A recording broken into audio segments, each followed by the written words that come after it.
الصلاۃ والسلام علیک یا رسول اللہ وعلی آلک و اصحابک یا حبیب اللہ، لبیک لبیک لبیک یا رسول اللہ۔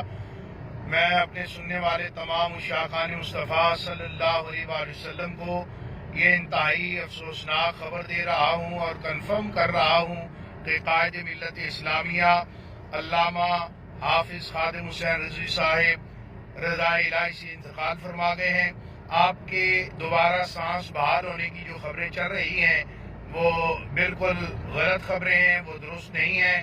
آپ اللہ کی رضا سے تاجدار مدینہ صلی اللہ علیہ وآلہ وسلم کی بارگاہ میں حاضری کے لیے رخت سفر باندھ چکے ہیں۔ میں تمام کارکنان ذمہ داران سے یہ گزارش کرتا ہوں کہ آپ لاہور کی طرف سفر جو ہے اس کا آغاز فرما دیں۔ انشاءاللہ لاہور پہنچ کر نماز جنازہ کا جو اعلان ہوگا وقت کا، اس کا بھی اعلان کر دیا جائے گا۔ فی الحال اتنا آپ کو کنفرم کر رہا ہوں کہ قبلہ امیر المجاہدین جو ہیں آپ رضا الہی سے وصال فرما گئے ہیں۔ اہل سنت اس وقت یتیم ہو چکے ہیں، اس لیے تمام حضرات سے گزارش ہے کہ منفی خبریں مت پھیلائیں، زیادہ سے زیادہ درود پاک پڑھ کر قبلہ امیر المجاہدین کی بلندی درجات کے لیے دعا فرمائیں اور لاہور کی جانب سفر کریں۔ انشاءاللہ جنازہ جو ہے اس کا اعلان بعد میں کیا جائے گا۔ اللہ تعالیٰ قبلہ امیر المجاہدین کی جملہ دینی خدمات کو قبول فرمائے اور تاجدار مدینہ صلی اللہ علیہ وآلہ وسلم کی انہیں شفاعت نصیب فرمائے۔